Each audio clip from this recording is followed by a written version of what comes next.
Saudara-saudara mahasiswa, kita akan bahas sekarang tentang korelasi. Korelasi di dalam statistika non-parametrik untuk data yang sifatnya nominal, kita gunakan uji koefisien kontingensi.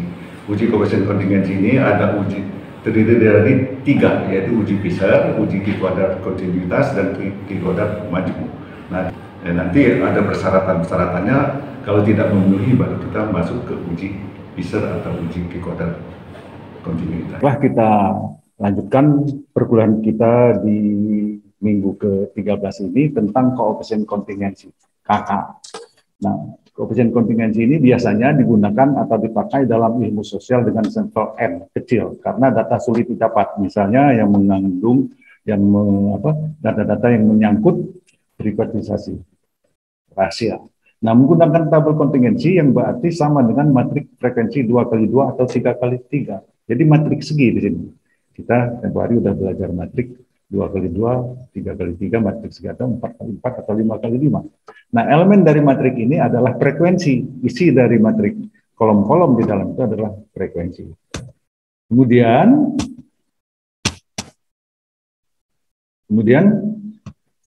rumusnya, koefisien kontingensi itu adalah akar dari Q kuadrat dibagi N ditambah Q kuadrat diakarkan. Ya. Jadi akar kita Q kuadratnya dibagi N plus Q kuadrat diakarkan. Kemudian jika Q kuadrat nyata berarti ada korelasi, ada hubungan. Jika tidak nyata berarti tidak ada korelasi. Nah, kalau tidak nyata, kita nggak teruskan ke kakaknya, karena kakak ini melihat besarnya hubungan berapa. Untuk melihat signifikannya ada tidaknya korelasi dalam kakak tergantung dari hasil uji Q kuadratnya. Kelemahan uji ini adalah sulit menentukan apakah korelasinya positif atau negatif. Karena Q kuadrat selalu positif dan paling kecil adalah 0. Korelasi itu memang kalau tidak ada korelasi ya 0. Kalau ada korelasi ya 1. Korelasi itu berkisar antara 0 sampai 1. 1 itu maksudnya 100%. Misal apakah ada hubungan antara tingkat pemilikan lahan dengan tingkat pendapatan. Kan bisa aja pendapatan yang mempengaruhi pemilikan lahan. Semakin tinggi pendapatan semakin meluaskan usaha. Itu gantung dari hipotesis. Nah, tingkat pemilihan lahan dengan kategori luas dan sempit, tingkat pendapatan dengan kategori tinggi dan rendah. Nah, misalnya begini, kategori parabel tinggi rendah, luas, sempit, ya, luas dan sempit, pendapatan tinggi rendah.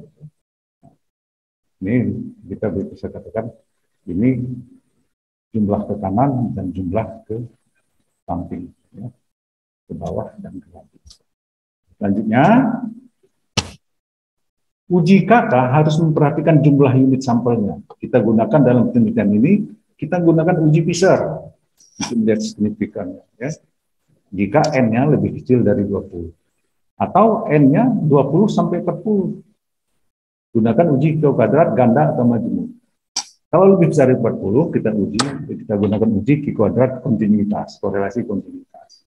Nah, langkah-langkah kemudian uji koefisien kontingensi ini sama dengan uji-uji lainnya harus didahului dengan langkah pertama yaitu menentukan hipotesis.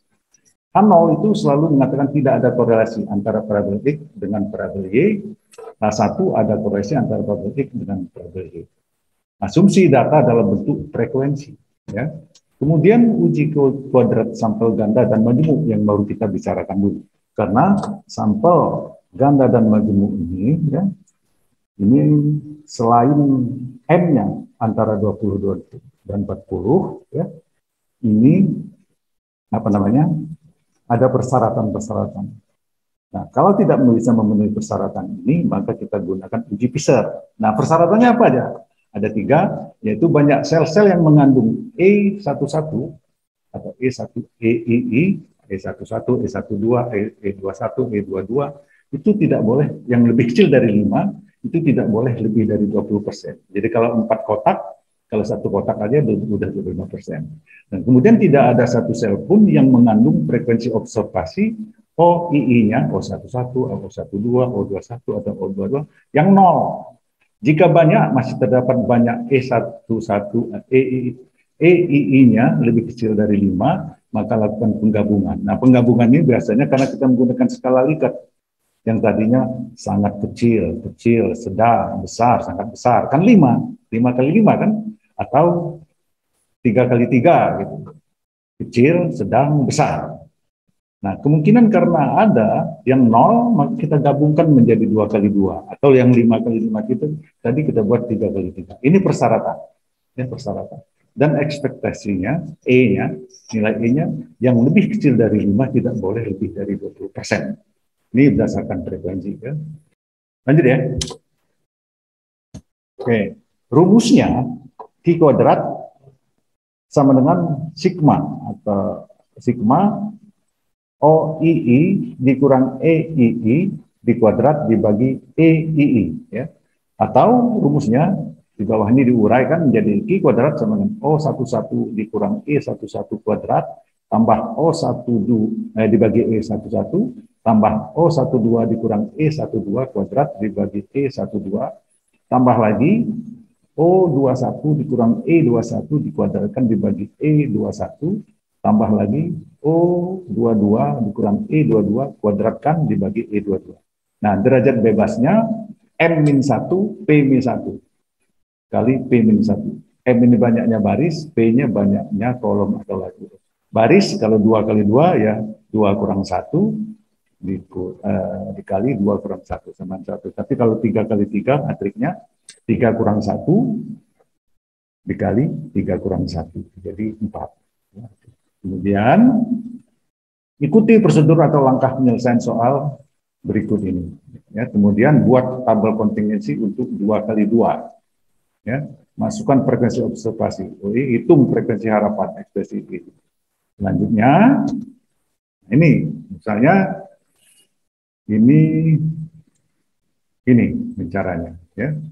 Ini yang dikatakan O11, O12 ini hasil observasi. O11, O12. Berapa yang luas dan tinggi, berapa yang tinggi dan sempit. Nah, ini O11. Yang merah ini, E11, E12, E21, E22 ini adalah ekspektasi, harapan, nilai harapan. Ini. Kemudian kita lanjut, rumusnya untuk mencari E11, E12, E21, E22 adalah jumlah M1, jumlah baris 1 kali jumlah lajur 1 dibagi N. Begitu juga untuk E12, jumlah baris 1 kali jumlah lajur 2 dibagi N. E21, jumlah baris 2 kali jumlah lajur 1 dibagi N. E22, jumlah baris 2 kali jumlah lajur 2 dibagi N. Itu untuk mencari nilai ekspektasinya. Nah, contoh soal, dari suatu penelitian dan penelitian Ratu Kampus, nah ini Ratu Kampus, diduga bahwa ada korelasi antara tingkat kecantikan dan tingkat kepandaian dengan tingkat keberhasilan terpilih menjadi juara. Dari populasi peserta peserta diambil sampel dengan jumlah 40 mahasiswi. Data hasil observasi bahwa terdapat 5 mahasiswi tergolong cantik dan pandai, 5 mahasiswi tergolong cantik dan kurang pandai, 8 mahasiswi tergolong kurang cantik dan kurang pandai, 2 mahasiswi tergolong kurang cantik dan kurang pandai. Buktikan dugaan atau hipotesis tersebut. Jadi ada korelasi enggak itu? Antara tingkat kecantikan dengan tingkat kepandaian terhadap pemilihan Ratu Kampus. Nah, ini contoh soalnya agak mirip juga. Ya. Nah, ini penyelesaian soalnya. Perhatikan, ikuti prosedur langkah penyelesaian soal di atas tadi dengan terlebih dahulu merumuskan hipotesis. Apa hipotesisnya? Diduga atau tidak ada hubungan ya, antara tingkat kecantikan dan tingkat kepandaian terhadap pemilihan Ratu Kampus. Kalau H1-nya ada hubungan. Nah, dari sini kita harus buat hasil observasi ini begini. Penyelesaian soal ini, ya. Penyelesaian soal ini kita dapatkan observasinya begini dengan rumus di atas ini tadi, ya. Nah, kita dapatkan rumus ini.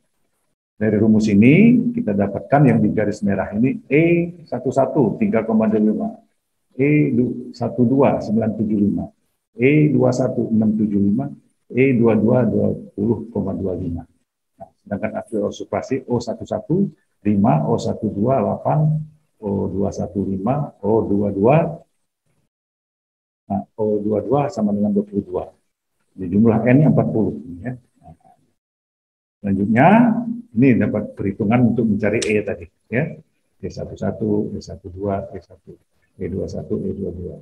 E11 13 kali 10 dibagi 40. Mana 13-nya?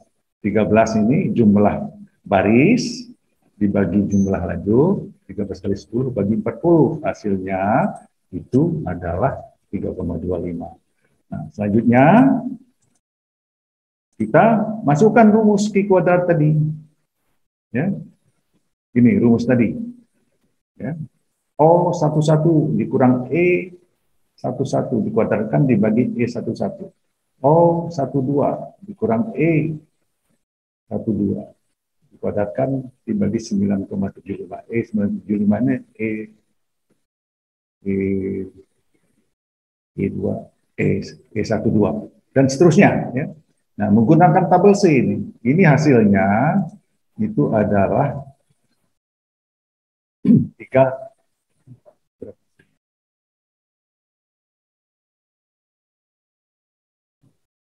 1,86 hasilnya ya.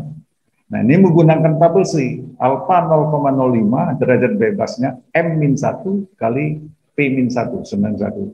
Nah, di tabel C, Q kuadrat tabel itu didapat 3,84. Bandingkan Q kuadrat hitung dengan Q kuadrat tabel. 1,86 itu lebih kecil dari 3,84. Jadi, H0 diterima ini, atau H1 ditolak. Kesimpulannya apa? Tidak ada korelasi antara tingkat kecantikan dan tingkat kepandaian dalam pemilihan batu kampus. Nah, ini pengalaman kita waktu uji juga, mungkin sampelnya tidak mewakili, mungkin kurang besar, sehingga kita mungkin juga begitu. Jadi dari hasil ini bahwa kita simpulkan bahwa bahwa berdasarkan data yang kita dapatkan tidak ada korelasi antara tingkat kecantikan dan tingkat kepandaian dalam pemilihan batu kampus. Nah, kemudian dari sini kita tadi kembali lagi ke sini bahwa ada persyaratan tadi. Kalau O-nya nggak ada yang 0 kan, ini kan hasil observasi 5, 8, 5, 22. Tetapi ternyata E-nya ada yang lebih kecil dari 5 kan, E11 ini 975, 675, 20. Yang lebih kecil dari 5, 3,25. Nah, 3,25 ini sudah 25%, karena 1 dari 4. Maka tidak memenuhi syarat. Karena tidak memenuhi syarat, nah, ini ada catatan, sebenarnya tidak dapat menggunakan uji ini, karena tidak memenuhi syarat, di mana E11 3,25 nilainya lebih kecil dari 5. Sudah 25%, maka uji yang digunakan adalah uji PISA. Nah, uji PISA kita akan bicarakan pada kuliah berikutnya. Ya. Karena ini tidak nyata uji kuadratnya, maka kita tidak lanjutkan ke uji koefisien kontingensi. Sebab uji koefisien kontingensi itu untuk melihat berapa besarnya hubungan, sedangkan di sini tidak menunjukkan besarnya hubungan, dalam arti tidak signifikan. Demikian kuliah kita hari ini. Minggu depan kita lanjutkan uji PISA dan uji Q kuadrat korelasi kontinuitas. Demikian pembahasan kita tentang koefisien kontingensi dengan uji Q kuadrat ganda, yang mana ya tidak memenuhi persyaratan, kita akan menggunakan uji PISA. Nah, pembahasan lebih lanjut tentang soal-soal kita akan temui nanti di waktu respons.